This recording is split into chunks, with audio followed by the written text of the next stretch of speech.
All right, you're welcome back to the show. New Day is brought to you by Vodafone, Melcom Sasso, Dynamite Energy Drink, Lipton, and also Voltic Water. All right, time now for our Uncovered segment. And as you've been seeing from our promos since Monday, we're speaking this morning to Edward Agyekum Kufour. The name should tell you who he is.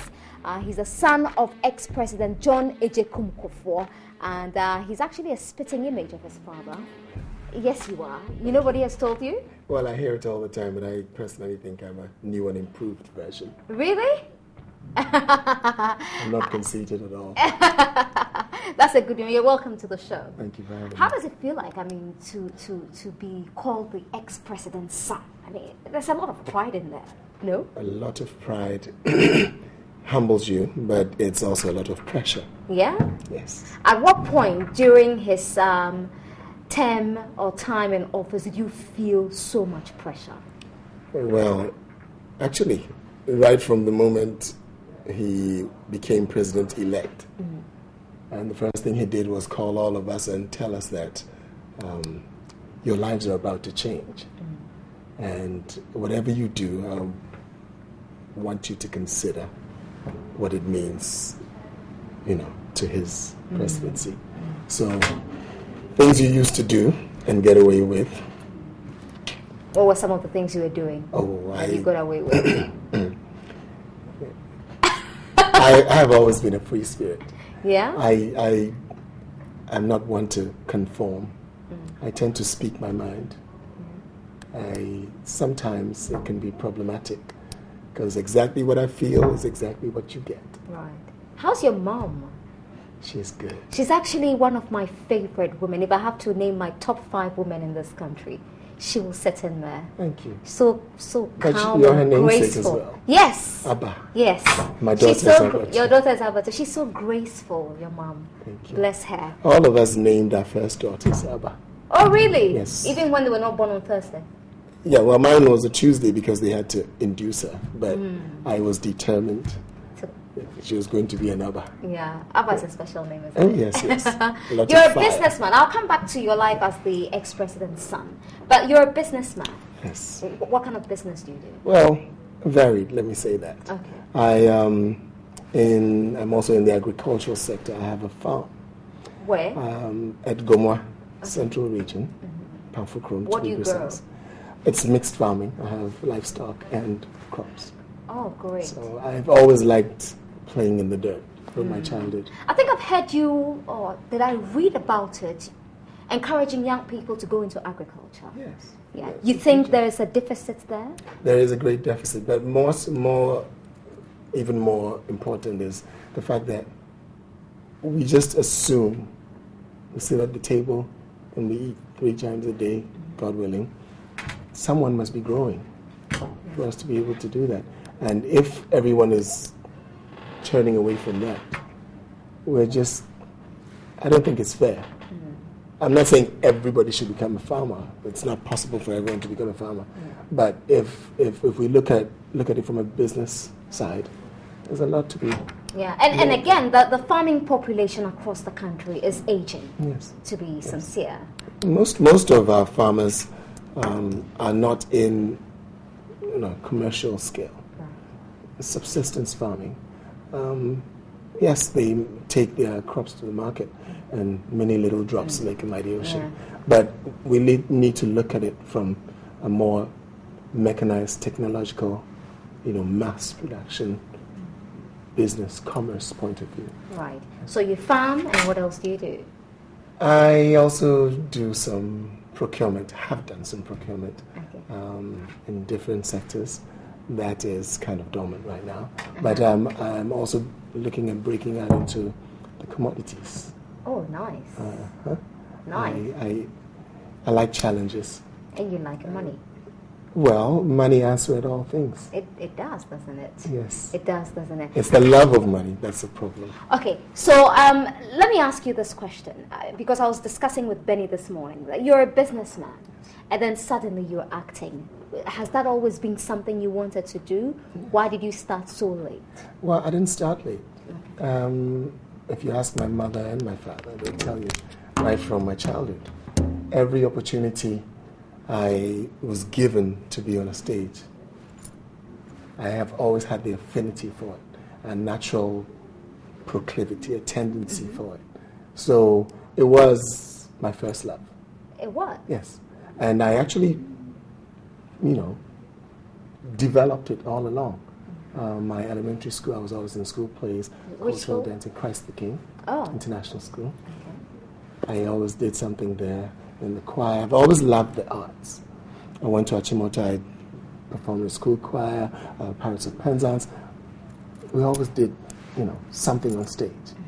Sixth form in Laboni, when I was supposed to be writing my exams, I was all wired up. One day my parents came to visit me.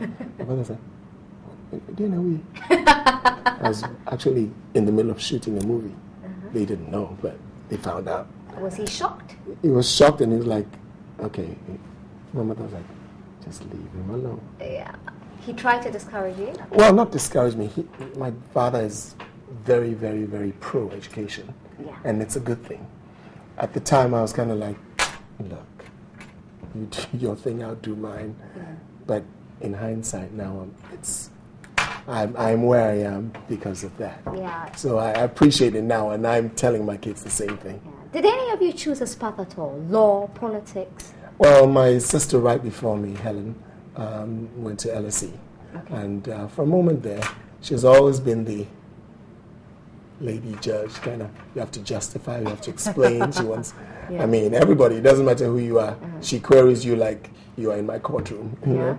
So we thought she was going to do, but she's an educator now. So we're all, whether we like it or not, by virtue of his calling, kind of aligned politically, but no one's yet, diving into. Is it something you delve into? Well, at the moment, I'm enjoying my movie making. I'm not going to say no, because what's ingrained in you is ingrained. As long as I've known my dad, he's been a politician. From the first time I opened my eyes and said, okay, so you're my dad. He's always been a public figure, politician. So I think that has shaped, to an extent, my life. Yeah. So there's always a possibility. And we talk. We have intercourse about things. He asks you, what's going on, or what do you think about this? And he allows you to freely express your views, and also he plays the devil's advocate. But what if? Yeah. But I have always kind of, much like him, stood my ground. This is where I am. If I'm wrong, or if there are other views, I accommodate. But you can agree to disagree and still coexist. Yeah. So, Interesting, very interesting. And you've been in how many movies so far? Oh, I can't. I'm not counting. You're not counting, but you've done quite a number. Quite a number. I hear you are very natural. I mean, I've been talking to people about you, and they say that you are a natural actor. Well, thank you. But I think I'm very comfortable there. Somehow, I'm a dreamer.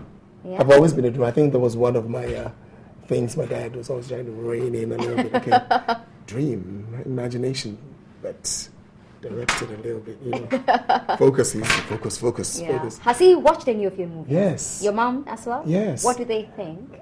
My dad especially, because for a long time it was about school, business, and now he's relaxing, and he's like, hey, coffee.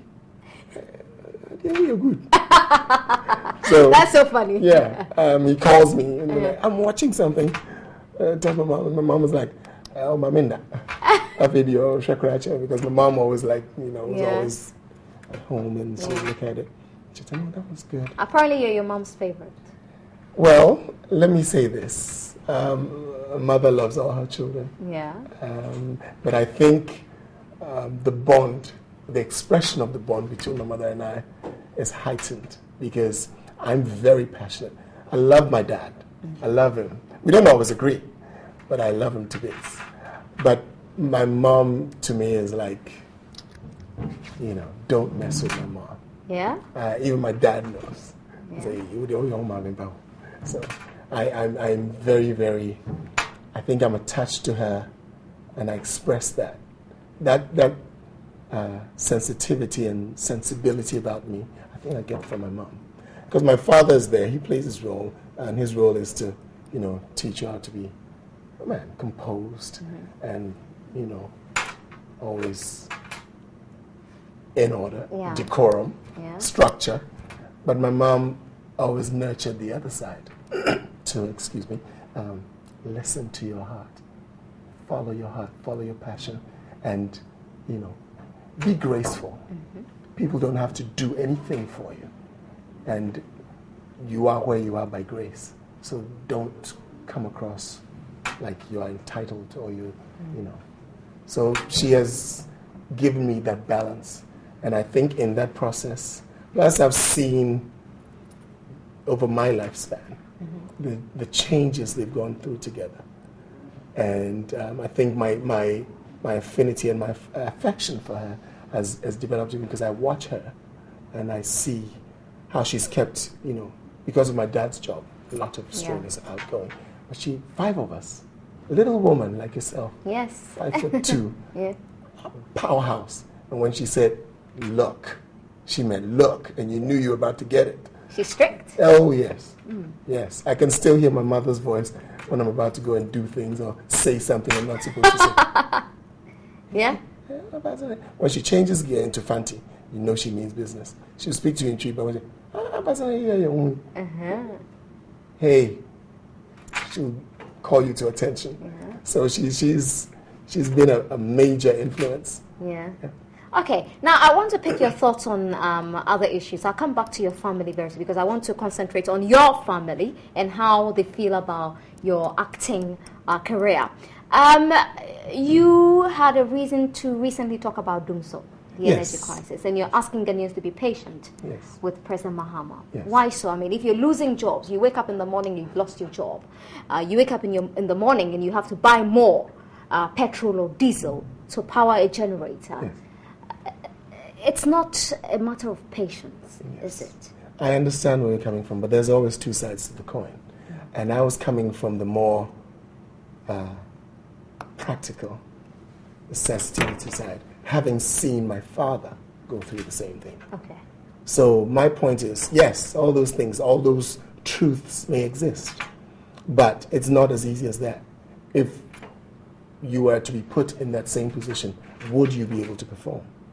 I saw my father with the same light issue, sitting up at 2 a.m. and you wake up at 5 a.m. and he's still sitting there.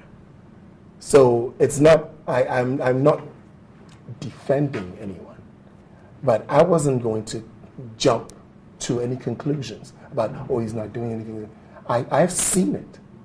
We're having meetings late into the night and, gathering consensus, ideas, trying to find the best solution.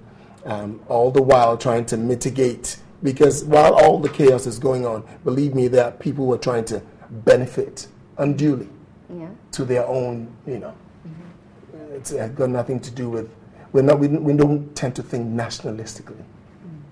You understand? So I was coming from that point of view. That's why I said I wasn't going to jump to any conclusions. And I'm still standing my ground. I will not judge. First of all, if we're really mindful, we are to pray for our leaders.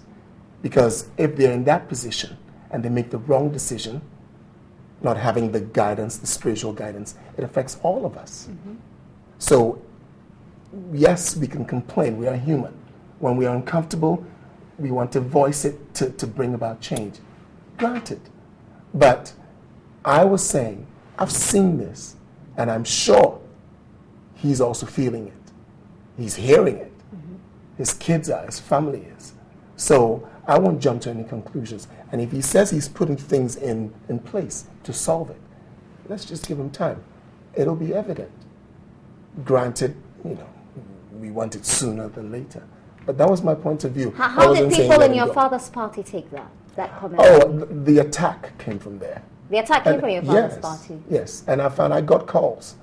And again, I had to, like I said, I'll tell you exactly what I think. Just because we have different views doesn't mean your view is wrong or my view is wrong. I'm entitled to my opinion just as you are entitled to. And the freedom of speech is granted to everyone. So yes, I have this opinion. it doesn't mean theirs is wrong. But when you come across like, you shouldn't have, or what do you mean? I'm like, first of all, you don't come, if you know it, ask my father. You don't come to me that way. Now, if you come and say, look, I don't understand why you said that, or can you explain to me?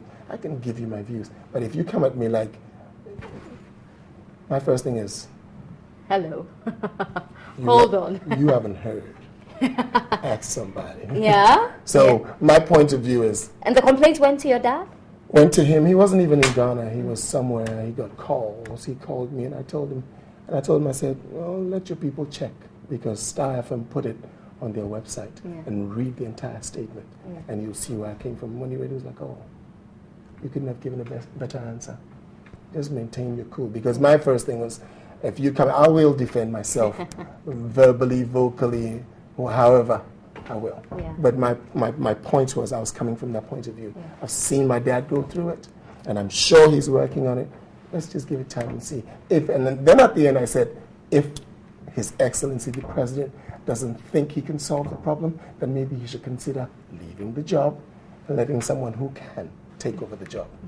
Okay, but that part was not. Obviously, the focus was on the kufour son says. I'm going, I said it, but I said it with, based on, supported by. And since you talk about your experiences, seeing your father in the middle of the night trying to come up with a solution to problems, I'm sure you also heard all the abuse and sometimes the insults on radio, on TV, and in the newspapers. Still ongoing. Still ongoing. Well, it's reduced a bit, hasn't it? Reduced a bit. It has reduced a bit. Yes.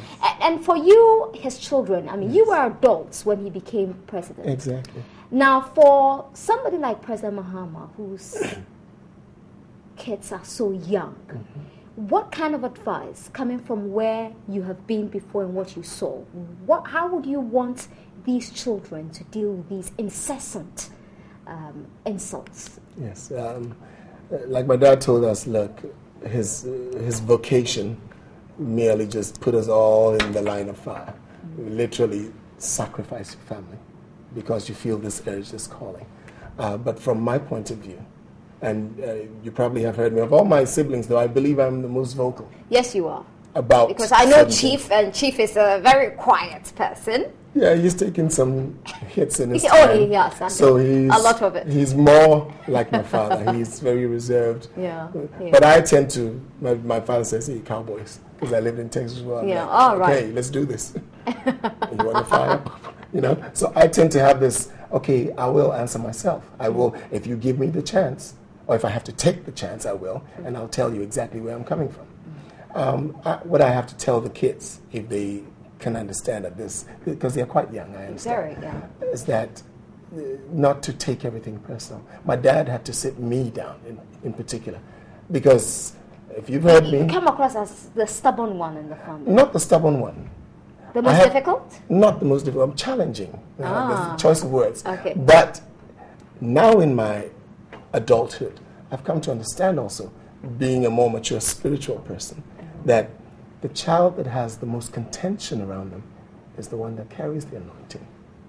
That is also how I've become a man of God now. Yeah, we'll talk about that very soon. So now, from that point of view, I also understand that, we tend to, it's because there's something you're carrying, and, the attacks come to try and derail you from that. So that helps me center myself now.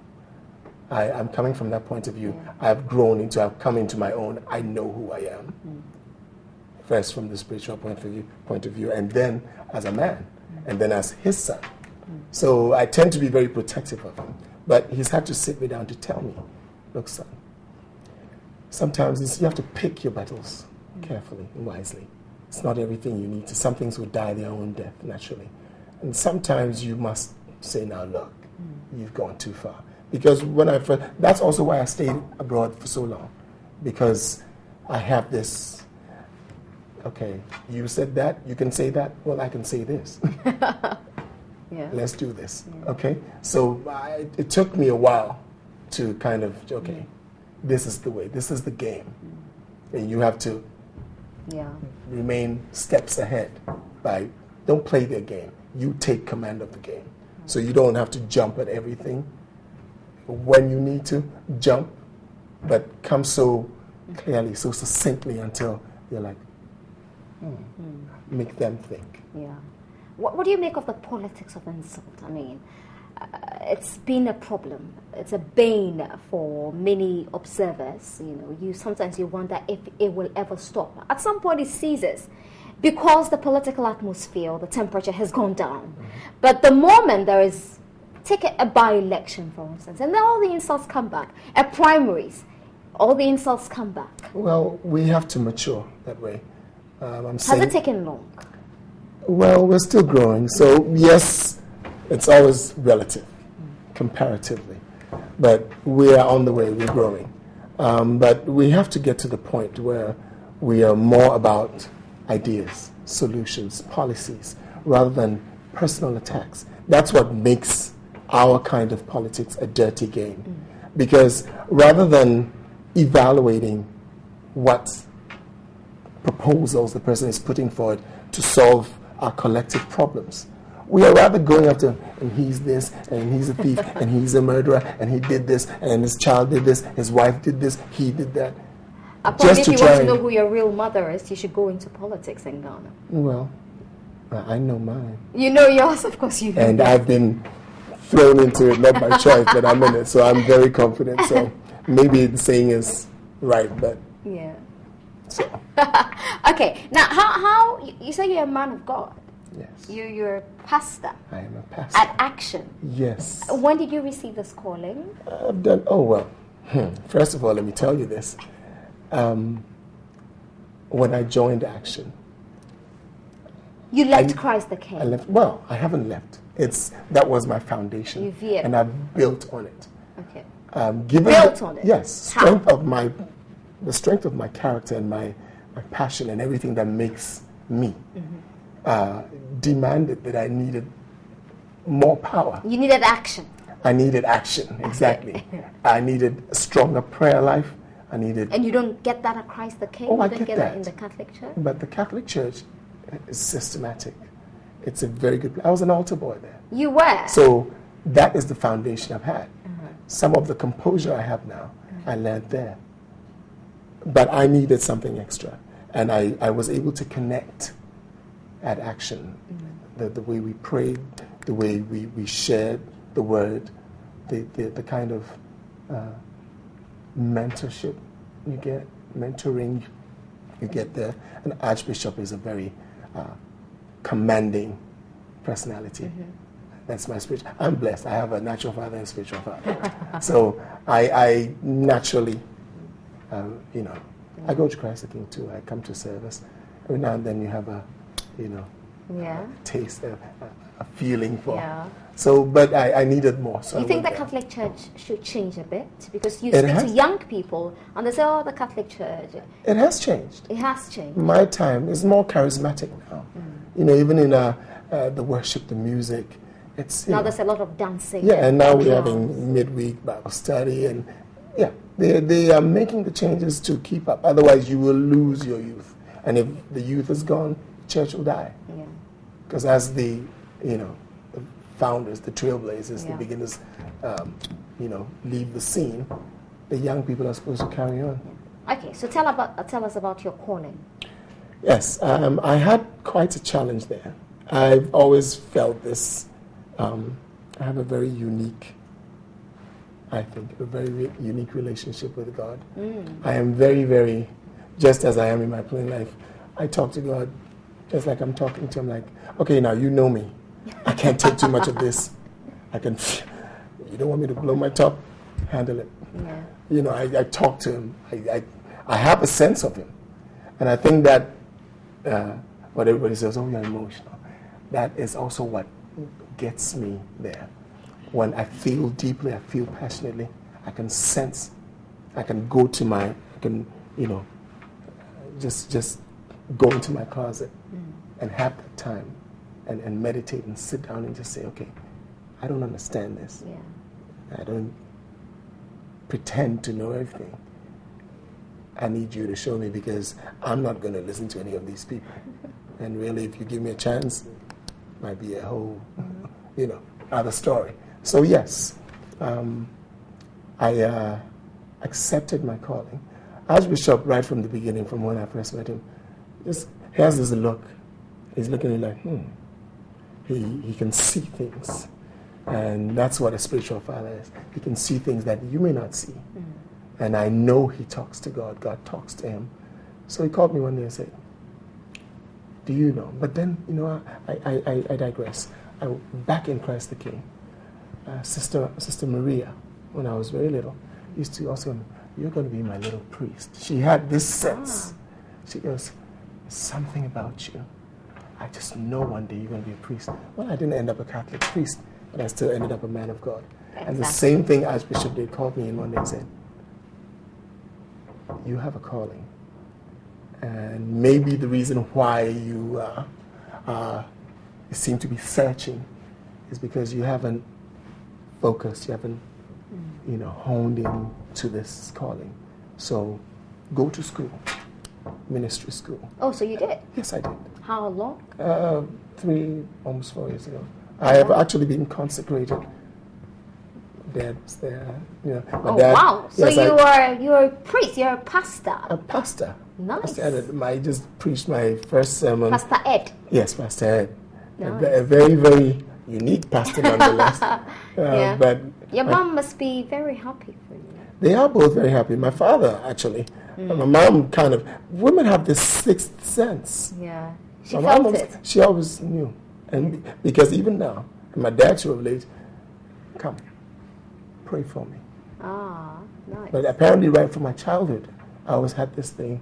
If I felt, kids pick up things, if I felt my mom was moody or emotional, I'd go to her, I'd sing to her, and I'd even pray, as a child would, for her. And all through my life, I would even when I felt she was not well, my first thing was I need to go get the rosary, Catholic at the time, and sit down there and watch her and pray, and So I've always had this very present sense of God. But now when I got the calling and I came to understand what it was, I think there's just this natural fit. I'm still learning. Okay, so you're a pastor. Yes. If you had to play a role that is considered ungodly in a movie, would you do it? Well, I believe I can perform because the same God gave the gifts. Now, what I need to be mindful is what influence am I having? Okay. Even while I've become a pastor, I've had to play some parts that are questionable. What I do is I tell the director, okay, now this is who I am. I'm an actor too, and this is my job to make my audience believe what I'm doing. But is there any way we can do this maybe less graphic, less risque, because I'm mindful that that same God who gave me the gift also requires that I have this influence on. How does your congregation take it? I think my congregation are kind of a little, well, they're very accepting, let me say that. Okay. And so they understand? Yeah, and it's a young adult congregation at Relevance. It's not more of a service, it's more of a movement. We have a different environment. The worship, I believe it's all in the worship. If you can get in the worship, that's where you make the connection, and the rest just flows. Okay. Tell me about your family. My family? Yeah. I'm married to the beautiful Renee Jackson. Aww. She's actually here with me. Oh, she is? So yes, she's watching you? She's in your office. So, nice. Yes, and between us, I have a blended family. She had kids before I married her, and we've had kids together. So I have a blended family, and I actually have grandchildren. You do? From my older children, yes. Oh, wow. How old are you? I am 48 almost. Oh, wow. And I actually have 5 grandchildren. Wow. Yes. Congratulations. Thank you. So I think God needed to get me early, because if I was still my old self, you would have added more. Be like, Mr. Grandpa. Interesting. Wow. And your wife is comfortable with all this? She is, actually. I mean, because you walk around and everybody wants to take a selfie with you. Yeah. But you know what they say? Most men find women that are much like their mothers. So she's like your mom. She must be graceful then. Very graceful, very supportive. But when she needs to, she'll let you know. So she has allowed me, and I say allowed because when you're married, it's no longer just your decision to make. You still have to get the consensus and the input and be concerned about the family, just like my father did with us. So she, go ahead, this is your passion, follow it.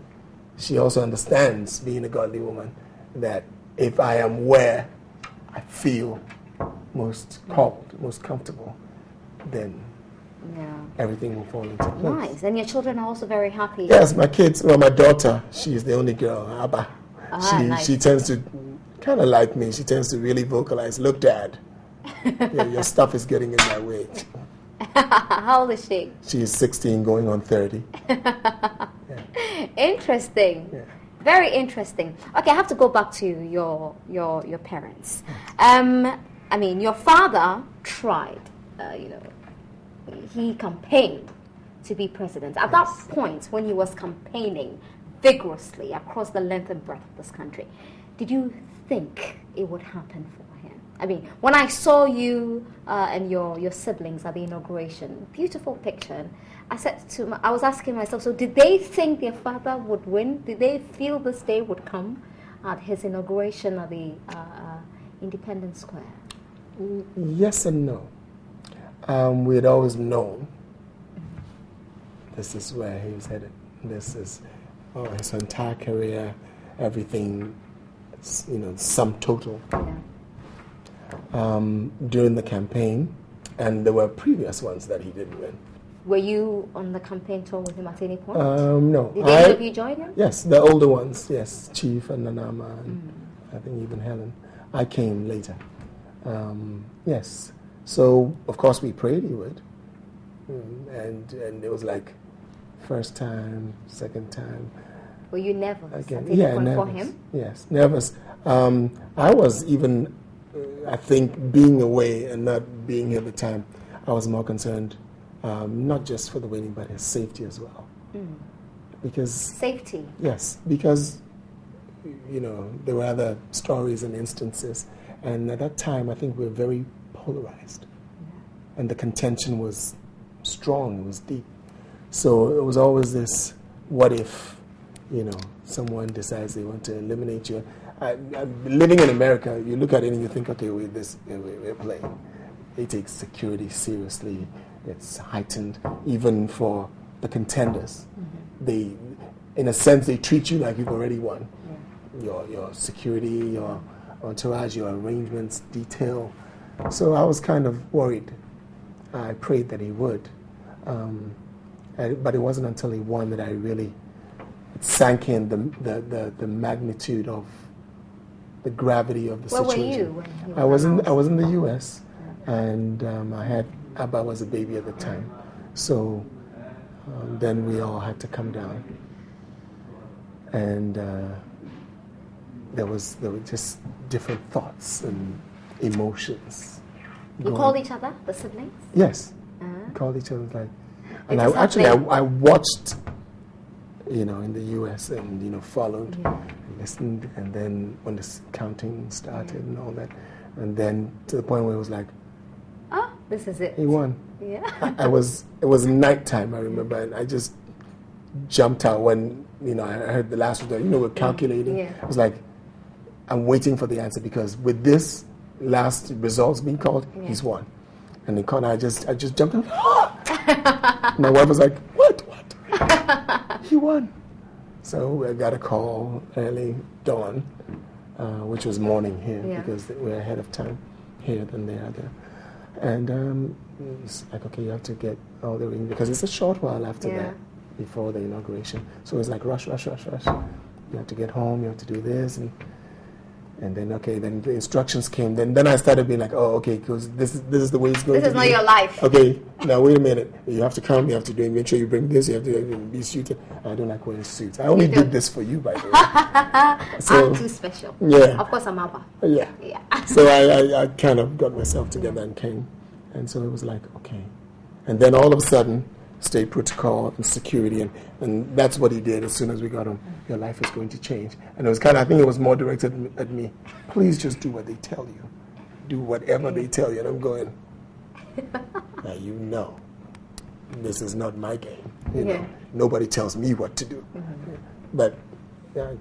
You got used to it. There were times when I was like, okay, Yeah. How that's did you it. feel about his accident His accident? at Opevia? Uh, Got everybody I was in worried. town, yes. You were in town then? I was actually driving, and then I was listening on the radio saying the president wasn't. I said, wait, I had been to the house, left home before he left home. I've seen both of them. And within a matter of minutes, I'm hearing on the radio that he's in an accident, his car is somersaulted. What was the first thing you did? I went straight to the castle, and I drove like a madman, literally. And, people trying to stop you, and the police, and I was like, if you don't get out of my way. So I went straight to the castle. Fine.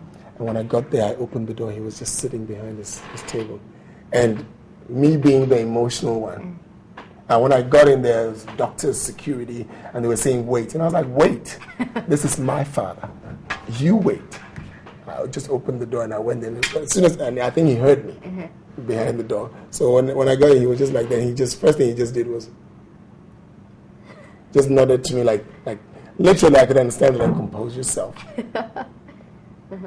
Because by this time, all the emotions were flooding in. And I'm actually going there, can you tell? Yes, I can tell. Yeah. And so I had to compose myself. And just seeing him sitting there, it was a release, but at the same time, the emotion just came out. Yeah. Wow. Interesting. And then he just said, I'm fine. Yeah. How's your mother? And I said, I understand she's coming. But my mother is also very composed by vocation. She's a nurse. Yeah. So whenever there's an emergency, first thing she does is like, don't jump to any conclusions, don't rush, keep a clear mind, and have a plan of action and just execute. Wow. What are your hobbies? My hobby is acting. Apart from acting? I like to sing. You sing? Do you have a think good I voice can. or is it a bathroom voice? Well, I think I've graduated from the bathroom because I've always been in the choir. So I think I can hold a note. Okay. I can feel music. I can sense it. I like to play tennis. I used to play polo, but I was Djokovic or Federer? Federer. His style is just Yeah? just You were like it. disappointed the other day. Yeah, well, you can't win them all. Yeah. Yeah. Serena? Serena, yes. Yeah. Nice. Power. Yeah, power. Yeah. Yeah. So you play tennis, you sing? Polo.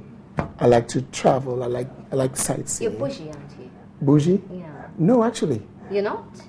Maybe I come across, or I might present that way.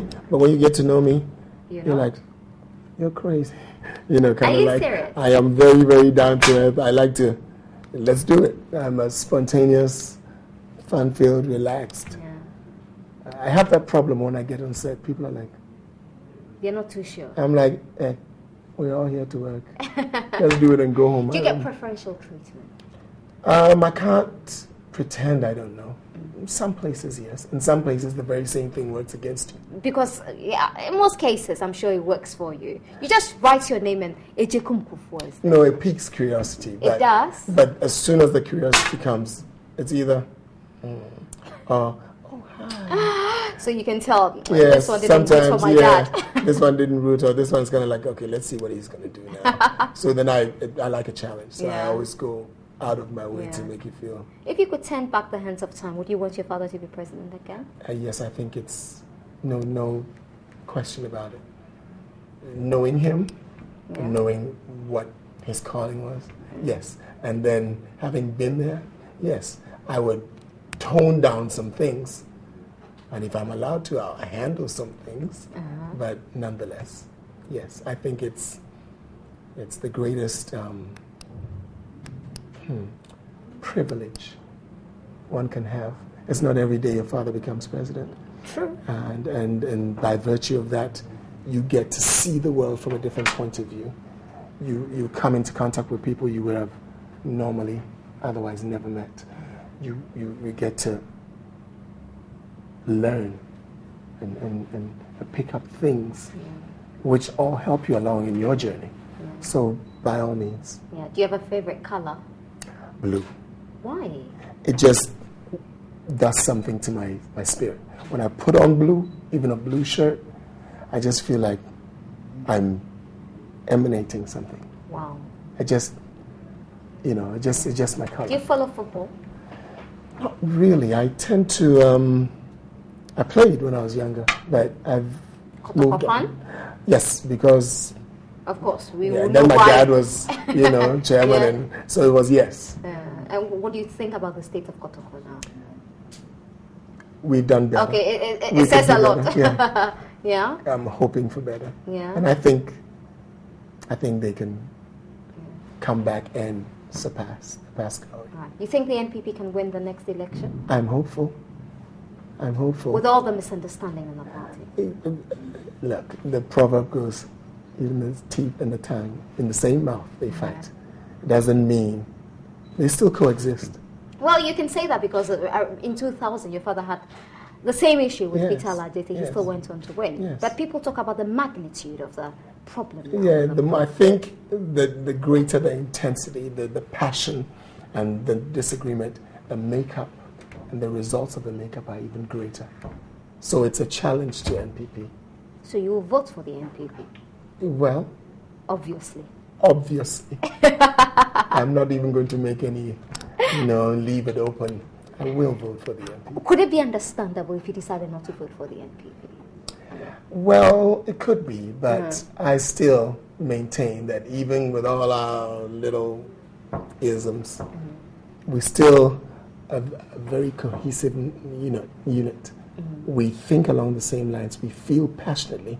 It's that same passion that's displaying. People, this is it. This is why can't you see it? The same passion.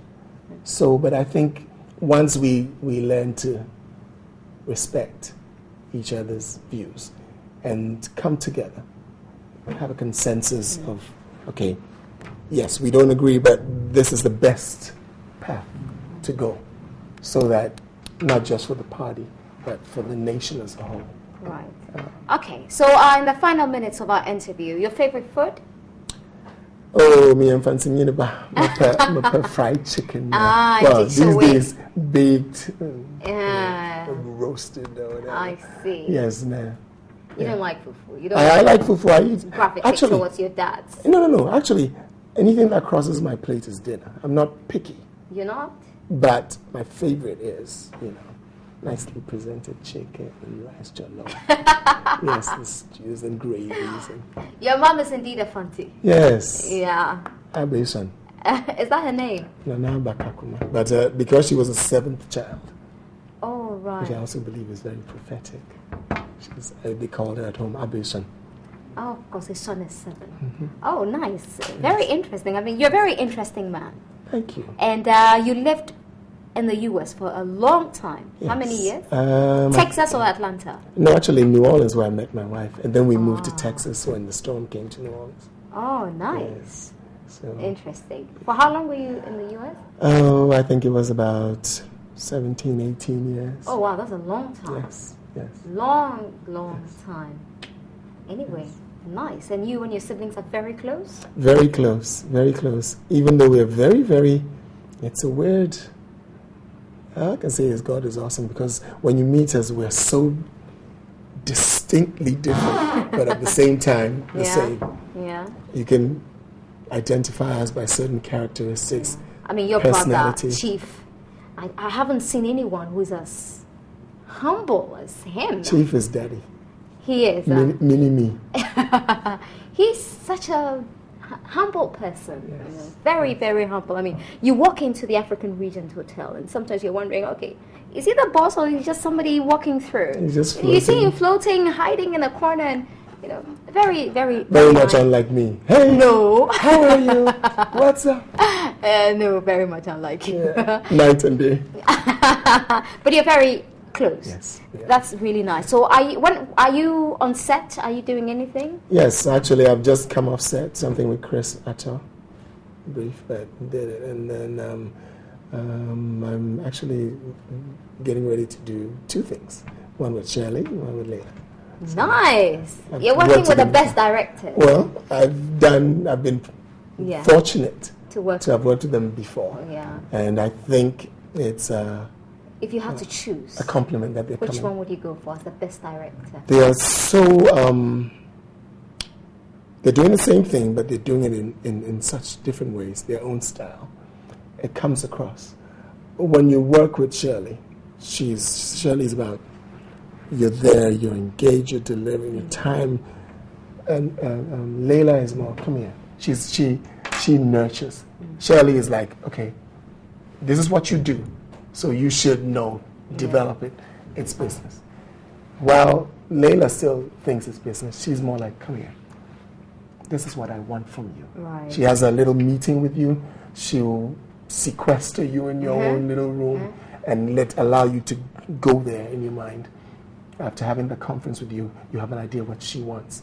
And so she manages to pull out the best in you, what she wants from you. But Shirley does the same thing. But Shirley does the same thing. Shirley is more like, okay, give me your interpretation. Then she's like, okay. So that's more engaging. Yeah. I didn't see it that way, but how about this? Or let's tone this down. Let's do that. Right. So it's difficult to choose. Yeah. Okay. I enjoy working with both of them. Well, I'm not an actor. I'm not an actress, so I can choose. Yes. Yeah, I'll go for Shirley any day. I think you might be a little biased. Maybe it's just subjective. I think maybe because I've known Shirley for a while. That's exactly my point. But that's human nature. We're all biased, one way or the other. Shirley any day, but of course, Layla is a great director as well. She is a great director. Anyway, it's been great talking to you this morning. Is there anything I didn't touch on? Well, yeah, there are some things you didn't touch on. But like? I think, no, maybe tell me. If you invite me back. Definitely. But there's one thing that if you will allow me, I want to do. From the pastor's point of view, of course. Our convention is coming, and I feel duty bound to invite everyone. End of November through first week in December, 29th of November through the 6th of December. Our convention, our annual convention, Bishop T.D. Jakes will be here. Oh, wow. He was here last year, and we're going to have that prayer breakfast.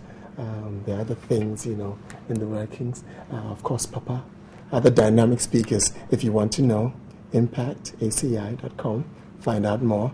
And I want to also thank my management, Studio 360GH, and thank my fans as well.